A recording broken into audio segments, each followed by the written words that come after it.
तो अब हम देखते हैं रेजिडेंशियल स्टेटस। तो हम 3 केसेस के बारे में बात करेंगे। पहला होता है हमारा इंडिविजुअल, दूसरा कंपनी, तीसरा अदर पर्सन, जिसमें हमारी एओपी, बीओआई और एचयूएफ ये सारी आ जाती हैं। तो सबसे पहले हम देखते हैं कंपनी। तो कंपनी के केस में 2 चीज़ें हो सकती हैं, या तो इंडियन कंपनी हो सकती है या तो फॉरेन कंपनी हो सकती है। अगर इंडियन कंपनी है तो ऑलवेज आर होगा। फॉरेन कंपनी है तो इसमें भी 2 केसेस हम देखेंगे। पहला कि प्लेस ऑफ इफेक्टिव मैनेजमेंट कहाँ पे है। प्लेस ऑफ इफेक्टिव मैनेजमेंट अगर इंडिया में है तो वो आर होगा। प्लेस ऑफ इफेक्टिव मैनेजमेंट अगर आउटसाइड इंडिया है तो वो एन आर होगी। ठीक है। अब हम बात करते हैं अदर पर्सन की, जिसमें एओपी, बीओआई, एचयूएफ आते हैं। तो इसमें हम देखेंगे कि कंट्रोल और मैनेजमेंट अगर होली या फिर पार्टली इंडिया में है तो वो आर बन जाएगी। और दूसरा केस हमारा ये हो सकता है कि कंट्रोल और मैनेजमेंट होली इंडिया से बाहर है तो वो हमारी एनआर बन जाएगी। ये तो हो गई हमारी कंपनी की बात और अदर पर्सन्स की बात। अब आते हैं हमारे इंडिविजुअल के केस में। तो इंडिविजुअल के केस में हमारे 2 केसेस होते हैं, नॉर्मल केस और स्पेशल केस। तो सबसे पहले नॉर्मल केस में 2 बेसिक कंडीशन होती हैं, जिसमें से हमें एक बेसिक कंडीशन को सेटिस्फाई करना होता है। सबसे पहली बेसिक कंडीशन ये है कि 182 दिन या उससे ज़्यादा होना चाहिए इन द प्रीवियस ईयर। और दूसरी बेसिक कंडीशन है प्रीवियस ईयर में 60 दिन या उससे ज़्यादा होना चाहिए एंड 365 डेज और मोर होना चाहिए in last 4 immediate preceding the previous year में। ठीक है, ये हो गया हमारा। फिर हमारे दूसरा केस आता है हमारा स्पेशल केस। स्पेशल केस के अंदर 2 केस 1 केस ऐसे करके 3 कैटेगरीज में बांटा है हमने स्पेशल केसेस को, जिसमें पहले 2 केसेस हमारे इंडिया से बाहर जाने की बात करते हैं। दूसरे 2 केसेस के अगले 2 केसेस हमारे इंडिया में आने की बात करते हैं। और अगला एक केस हमारा डीम्ड रेजिडेंट के बारे में बात करता है। तो सबसे पहला हम देखते हैं 2 केसेस के बारे में जो हम इंडिया से बाहर जाने के बारे में बात करते हैं। तो इसके लिए इंडियन सिटीजन होना चाहिए, इंडिविजुअल होना चाहिए, इंडिया छोड़ के बाहर जाना चाहिए। 2 चीज़ों के लिए जा सकता है, या तो पहला as a crew member of an Indian ship, या तो दूसरा एज एन एम्प्लॉयमेंट पर्पस के लिए।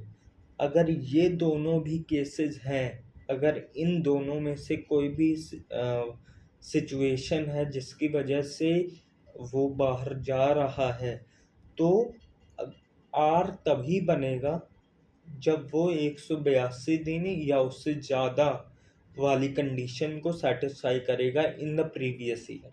ठीक है। तो अब हम दूसरा केस देखते हैं, 2 केस जो कि हमारे इंडिया में आने के बारे में बात करते हैं। इंडिविजुअल होना चाहिए, इंडियन सिटीजन या इंडियन ओरिजिन होना चाहिए, विजिट करना चाहिए इंडिया में किसी भी पर्पज के लिए, फॉर एनी पर्पज।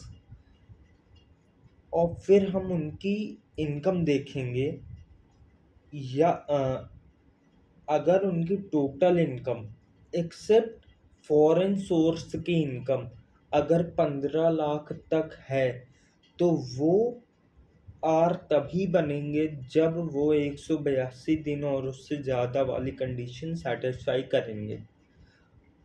फिर दूसरा केस हो सकता है कि अगर उनकी total income except foreign source की इनकम अगर 15 लाख से ज़्यादा है तो वो आर तभी बनेंगे जब वो 2 कंडीशंस में से कोई एक कंडीशन सेटिस्फाई करेंगे।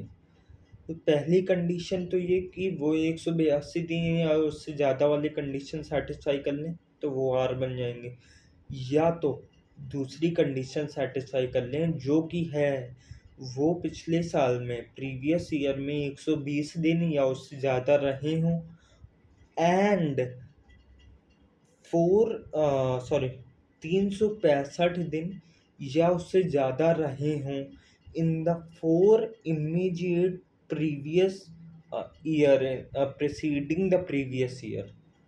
ठीक है। अब स्पेशल केस में तीसरा केस हमारा है डीम रेजिडेंट वाला। मतलब एक इंडिविजुअल है, इंडियन सिटीजन है और उसकी टोटल इनकम 15 लाख से ज़्यादा है और वो किसी भी अदर कंट्री में लायबल नहीं है टैक्स पे करने के लिए, तो वो डीम्ड रेजिडेंट मान लिया जाएगा। ठीक है। अब जिस भी केस में आर बना है तो हम उसको अब देखेंगे कि वो आर आर ओ आर है कि आर एन ओ आर है। तो अब हम यहाँ पे दो चीज़ें देखेंगे कि वो आर बना किस लिए। मतलब आर वो बना है क्योंकि उसने 120 दिन वाली कंडीशन सेटिस्फाई करी है या तो डीम्ड रेजिडेंट वाली कंडीशन सेटिस्फाई करी है। अगर इन दोनों में से किसी भी कंडीशंस की वजह से अगर वो आर बना है तो वो हमेशा आर एन ओ आर की कैटेगरी में काउंट किया जाएगा और उस अब आर एन ओ आर बन गया तो अब उसको कोई भी फर्दर कंडीशन सेटिस्फाई करने की ज़रूरत नहीं है। ठीक है, ये तो हो गया हमारा resident due to any of the following में जो 120 दिन वाली उससे ज़्यादा कंडीशन फॉलो करी या डीम रेजिडेंट वाली फॉलो करके वो आर बना है तो always R N O R बन जाएगा। ठीक है। अब दूसरा केस ये हो सकता है रेजिडेंट वो बना है due to any other reason, किसी भी अदर रीजन की वजह से रेजिडेंट बना है तो हम उसमें दो कंडीशन चेक करेंगे। पहली कंडीशन या तो वो प्रीवियस ईयर के पहले के 10 साल में से 9 साल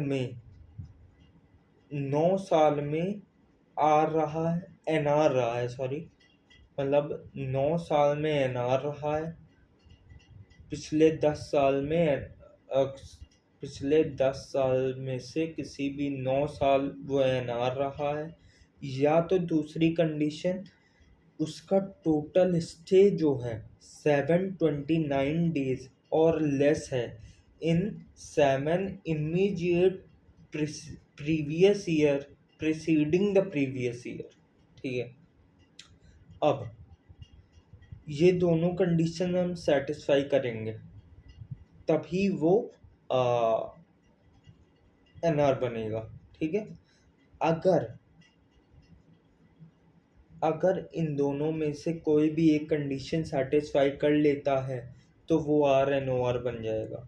अगर इन दोनों में से कोई भी मतलब कोई भी नहीं, अगर इन दोनों में से कोई भी कंडीशन सेटिस्फाई नहीं कर पाता है तो वो आर बन जाएगा in any 2 out of 10 immediate previous immediate previous year preceding the previous year, immediate preceding the previous year। ठीक है। एंड 730 days और मोर वो रहा है इन 7 immediate preceding the previous year। अगर ये दो कंडीशन सेटिस्फाई हो जाती हैं तो वो आर बन जाएगा। और एक इम्पॉर्टेंट नोट है कि इन केस ऑफ एचयूएफ कर्ता विल कंसीडर आरओआर, आरओआर और आरएनओआर। ठीक है। अब आते सेक्शन 5। सेक्शन 5 क्या कहता है कि scope and meaning of total income, मतलब टोटल इनकम में क्या आता है और मीनिंग क्या है, उसका स्कोप क्या है, वो हम सेक्शन 5 में देखेंगे। तो सबसे पहला, income received in India whether arise in India और आउटसाइड इंडिया, तो वो आर ओ आर के हाथ में भी टैक्सेबल होगी, आर एन ओ आर के हाथ में टैक्सेबल होगी, एन आर के हाथ में टैक्सेबल होगी। ठीक।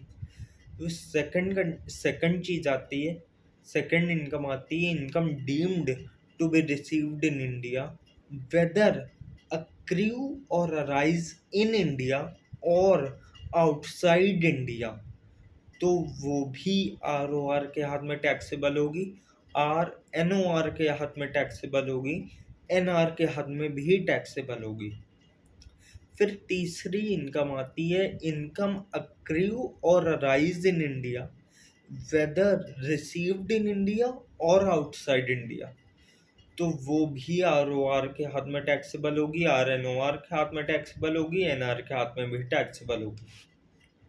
फिर चौथी, income deemed to be accrue और arise in India whether received in India और आउटसाइड इंडिया, तो वो आर ओ आर के हाथ में टैक्सेबल होगी, आर एन ओ आर के हाथ में टैक्सेबल होगी और एन आर के हाथ में भी टैक्सेबल हो जाएगी। फिर पांचवी आती है इनकम अक्रू और arise outside India from a business and profession in India, तो वो आर ओ आर के हाथ में टैक्सेबल होगी, आर एन ओ आर के हाथ में टैक्सेबल होगी और एन आर के हाथ में वो टैक्सेबल नहीं होगी।